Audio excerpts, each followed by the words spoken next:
ఇస్రో మరో కీలక మైలురాయిని అందుకుంది. ప్రతిష్టాత్మకంగా చేపట్టిన స్పెడెక్స్ డీడాకింగ్ ప్రక్రియ విజయవంతంగా నిర్వహించింది.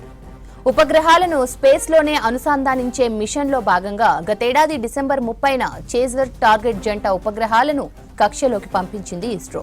ఈ ఏడాది జనవరి 16న డాకింగ్ ప్రక్రియ విజయవంతంగా చేపట్టింది. తర్వాత ఇవాళ డీడాకింగ్ ప్రక్రియను కూడా సక్సెస్ఫుల్ చేశాయి శాటిలైట్లు. దీంతో Indian space centre Chandrayaan 4 Gaganyaan సహా భవిష్యత్ ప్రయోగాలకు మార్గాన్ని సుగమమైంది. ఈ ఘనత సాధించిన 4వ దేశంగా భారత్ నిలిచింది. దీనిపై ఇస్రోకు శుభాకాంక్షలు తెలియజేశారు కేంద్ర మంత్రి జితేంద్ర సింగ్. ఈ విజయం ప్రతి భారతీయుడిలో ఉత్సాహాన్ని నింపుతుందన్నారు. మార్చి 15 నుంచి స్పెడెక్స్ ప్రయోగాలు చేపట్టనున్నట్లు ఇప్పటికే ఇస్రో చీఫ్ నారాయణన్ తెలిపారు.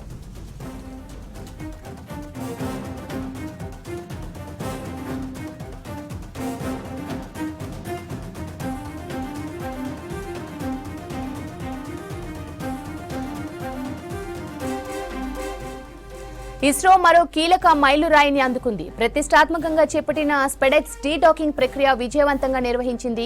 ఉపగ్రహాలను స్పేస్లోనే అనుసంధానించే మిషన్లో భాగంగా గతేడాది డిసెంబర్ 30న చేజర్ టార్గెట్ జంట ఉపగ్రహాలను కక్షలోకి పంపింది ఇస్రో. ఈ ఏడాది జనవరి 16న డాకింగ్ ప్రక్రియ విజయవంతంగా చేపట్టింది. తర్వాత ఇవాళ డీడాకింగ్ ప్రక్రియను కూడా సక్సెస్ఫుల్ చేశాయి శాటిలైట్లు. దీంతో Indian space centre Chandrayaan 4 Gaganyaan సహా భవిష్యత్తు ప్రయోగాలకు మార్గాన్ని సుగమం చేశాయి. ఈ ఘనత సాధించిన 4వ దేశంగా భారత్ నిలిచింది. దీనిపై ఇస్రోకు శుభాకాంక్షలు తెలియజేశారు కేంద్ర మంత్రి జితేంద్ర సింగ్. ఈ విజయం ప్రతి భారతీయుడిలో ఉత్సాహాన్ని నింపుతుందన్నారు. మార్చి 15 నుంచి స్పెడెక్స్ ప్రయోగాలు చేపట్టనున్నట్లు ఇప్పటికే ఇస్రో చీఫ్ నారాయణన్ తెలిపారు.